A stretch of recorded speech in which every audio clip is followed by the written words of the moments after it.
former two-time interim world champion Raymart the Assassin Gabalio. Panalo kontra sa kapwa Pinoy na si James Pagaling via third round knockout.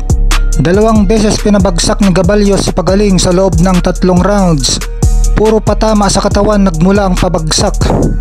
Isa sa round 1 at isa sa round 3. Kung saan dito sa round 3 di na nakabangon pa si James Pagaling sa pagkabagsak niya mula sa patama sa kanyang katawan ni Raymart the Assassin Gabalio.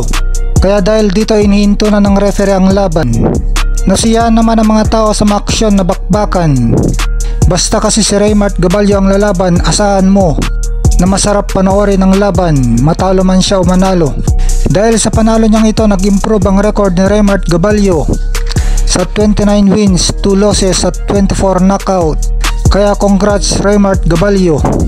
Naganap itong bakbakan kahapon sa Bula Gymnasium sa General Santos City. Sa parehong event, panalo din si dating IBO World Champion Dave the Doberman Apolinario ng Sandman Boxing kay Jenny Boy Boca via unanimous decision sa kanilang flyweight match. Ito ang mga tatlong hurado ay umiscore na pare-pareho na 60-54. Dahil sa panalong ito, nagbalik sa Apolinario sa winning column. Natalo kasi siya bago ang laban na ito kay Mexican Angel Ayala Lardizabal na isang undefeated fighter na Meksikano. Noong August 24, 2024, pinaglabanan nilang bakanteng IBF World Flyweight title noon. Natalo si Dave Doberman noon via 6-round knockout. Sa parehong event pa rin, panalo naman si Vince the Ring Girl Hunter Paras kontra kapwa Pinoy din na si Anthony Gilbuela. Pinabagsak ni Vince Paras si Gilbuela sa round 3 at doon na rin natapos ang laban via technical knockout. Itinigil na ng kampo mismo na Anthony Gilbuela ang laban, hindi na sila tumuloy sa round 4. Bumagsak sa round 1 si Gilbuela pero mabilis itong nakarecover kaya isang flash knockdown lang ito. Maganda ang kanilang bakbakan, palitan ng suntok. Matapang din itong sa Anthony Gilbuela, nakipagsabayan din kay Paras. Pero nung round 2, nagrogi ulit si Gilbuela, gumewang pero mabilis pa rin nakarecover at tumuloy pa rin sa laban hanggang sa round 3 na nga. At dito na sa round 3, umayaw ang corner ni Gilbuela. Hindi naman nakatakas sa mga ring girl kay Vince Paras dahil niyakap niya mga ito at inakbayan at hinalikan pa ang kamay ng isang ring girl. Natuwa naman ang mga tao sa ginawang ito ni Vince Paras. Samantala, former 3 Division World Champion John Riel Cuadralas Casimero pinag-aagawan daw ng mga promoter. Ayon sa miyembro ng Team Casimero na si Kuyang Joseph, na pinag-aagawan daw ng mga promoter si former 3 Division World Champion John Riel Cuadralas Casimero.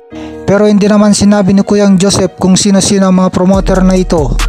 At ito pa, may pag-uusap na naman daw ulit sina Masayuki Ito na may-ari ng Treasure Boxing Promotion at ni John Riel Casimero. Kaya ang katanungan, babalik na kaya si Casimero sa Treasure Boxing Promotion o iiwan na talaga ang naghahabol na si Masayuki Ito?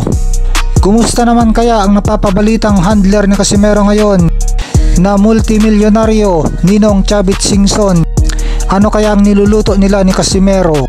Samantala, Pinoy top prospect WBO number 2 Wonderboy Calames Martin nakipagbati na rin kay John Riel Casimero dahil sa suporta na ipinakita ng Team Casimero kay Martin nung pumunta sila sa Baguio City at isinuot ang traditional na kasuotan ng igorot na kalay ni Calames Martin at nagpayag sila ng suporta kay Calames Martin. At ito naman ang sagot ni Calames Martin dito sa ginawang ito ni Casimero. Sabi niya, "Thank you. Labas sa boxing business pero nakaka-proud na suot nyo yan. Ingat Team Casimero, enjoy." Na dinagdagan niya ng emoticon ng puso at dasal. Katatapos nga lang ng panalo ni Calames Martin ngayong buwan ng Disyembre, nanalo siya via 5th round TKO kay Ruben Tostado na isang Meksikano na rank 646 sa World Rank Boxrec. Kaya masaya ngayon ang Pasko ni Calames Martin, lalo pat magkabati na sila ni John Riel Casimero.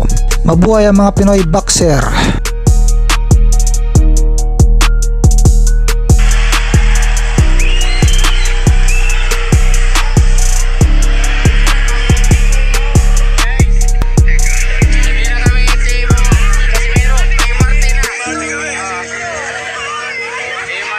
suporta